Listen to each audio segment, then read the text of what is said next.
In 2010, the NFL's biggest breakout running back wasn't Adrian Peterson, it wasn't Jamal Charles, it wasn't Chris Johnson. It was Peyton Hillis. Yes, that Peyton Hillis. A seventh round pick who had entered the NFL as a fullback, suddenly ran for nearly 1,200 yards, caught 61 passes, scored 13 touchdowns, and became one of the most popular players in the NFL. He got so popular that fans eventually chose him for the cover of Madden over Aaron Rodgers, who had just won the Super Bowl. For 1 year, Peyton Hillis was basically what would happen if you gave a refrigerator good hands and told it to run directly at linebackers. And then it was basically over.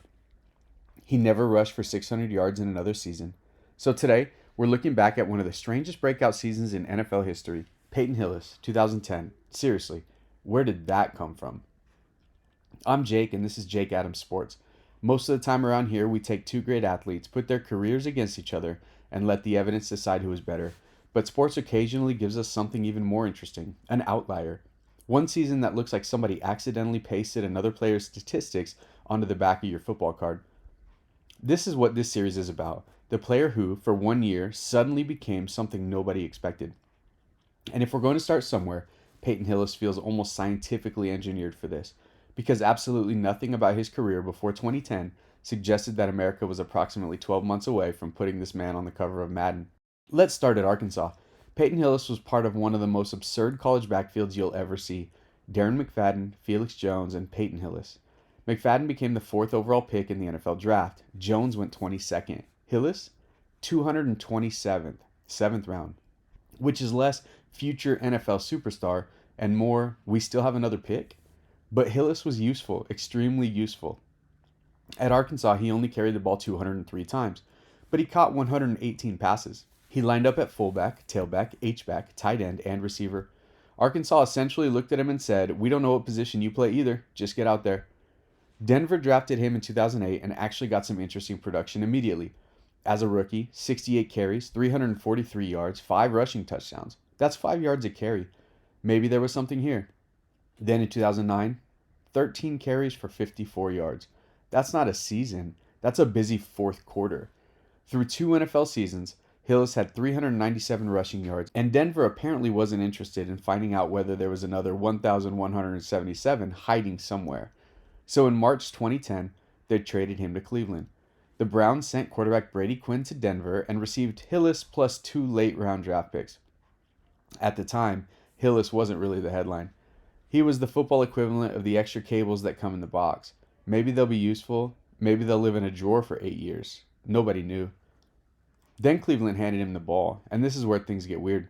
Cleveland didn't acquire Peyton Hillis thinking, "Excellent, our franchise running back has arrived." But once the season started, they discovered something fairly important.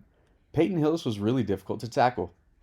He was around 240 pounds, he could catch, he could block, he had surprisingly good feet, and most importantly, he seemed personally offended by the concept of going around defenders. Why avoid the linebacker when the linebacker can simply become part of the highlight? By week 3, Baltimore found this out. Against a Ravens defense that had Ray Lewis and company waiting for him, Hillis ran for 144 yards and a touchdown. Okay, interesting. Then came New England. November 7, 2010. The Patriots came into Cleveland 6-1. Tom Brady, Bill Belichick. New England would eventually finish 14-2. The Browns 5-11. This should not have been complicated. Instead, Cleveland beat New England 34-14, and Peyton Hillis spent the afternoon treating Patriot defenders like speed bumps. 29 carries, 184 rushing yards, 2 rushing touchdowns, plus 36 receiving yards. That's 220 yards from scrimmage against a team that lost 2 regular season games all year. This was no longer, "Hey, that fullback Cleveland got from Denver is having a nice season." This is, "Wait, is Peyton Hillis actually one of the best running backs in football?" And for that season, yeah, he kind of was. By the end of 2010, 270 carries, 1,177 rushing yards, and 11 rushing touchdowns. Already excellent. But Hillis wasn't just running the ball. He caught 61 passes for 477 yards and 2 touchdowns. Put everything together, 1,654 yards from scrimmage and 13 total touchdowns.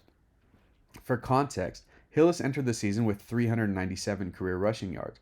Then he produced 1,654 yards from scrimmage in 1 year.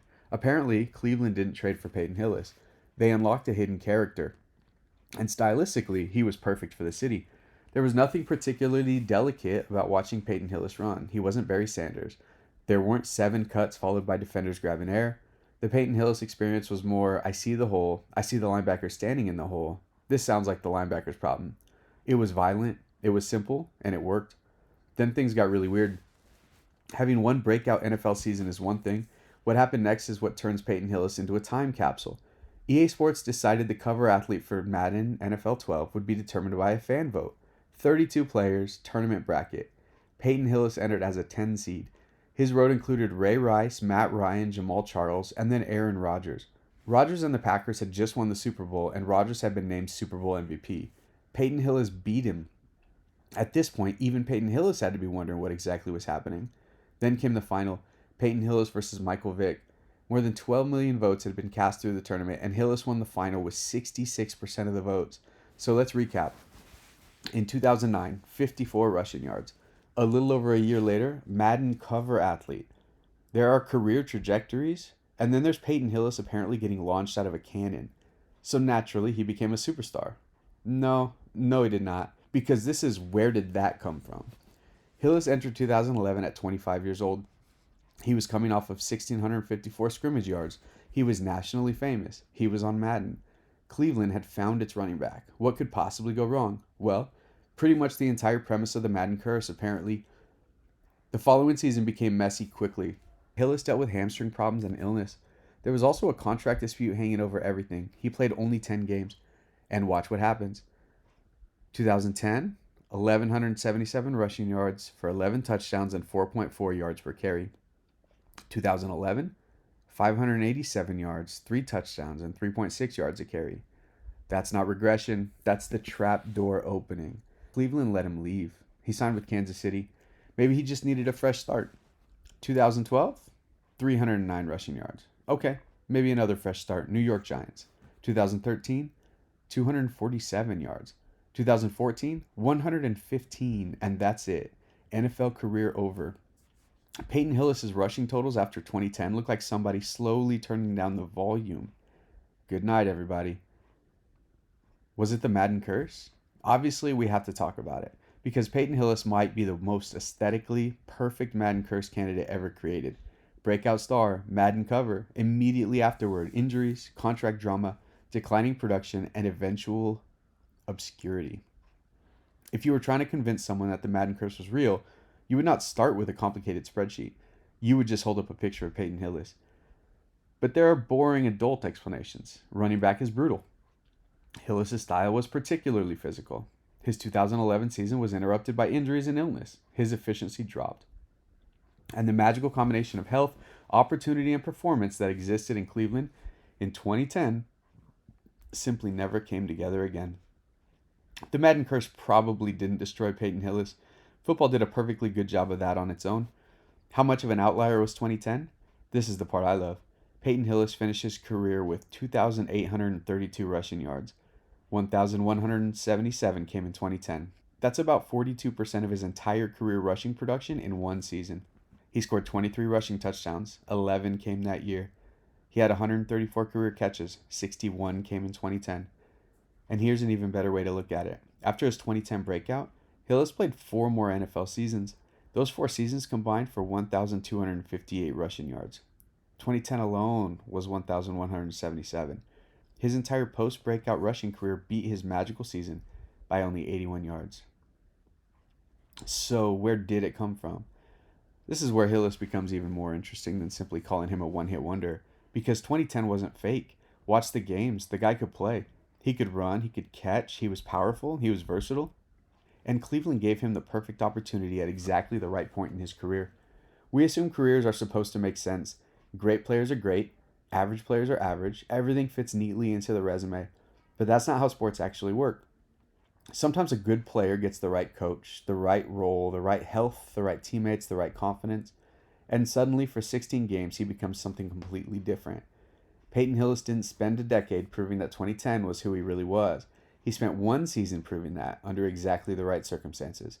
It was something he was capable of. And maybe that's even more interesting. Peyton Hillis never made a Pro Bowl. He never had another 1,000-yard season. He never even had another 600-yard season. But for 1 year, He ran for 1,177 yards, caught 61 passes, scored 13 touchdowns, destroyed a 14-win Patriots team, became one of the most popular players in football, beat the reigning Super Bowl MVP in a national fan vote, and ended up on the cover of Madden. All from a guy Denver had basically tossed into the Brady Quinn trade.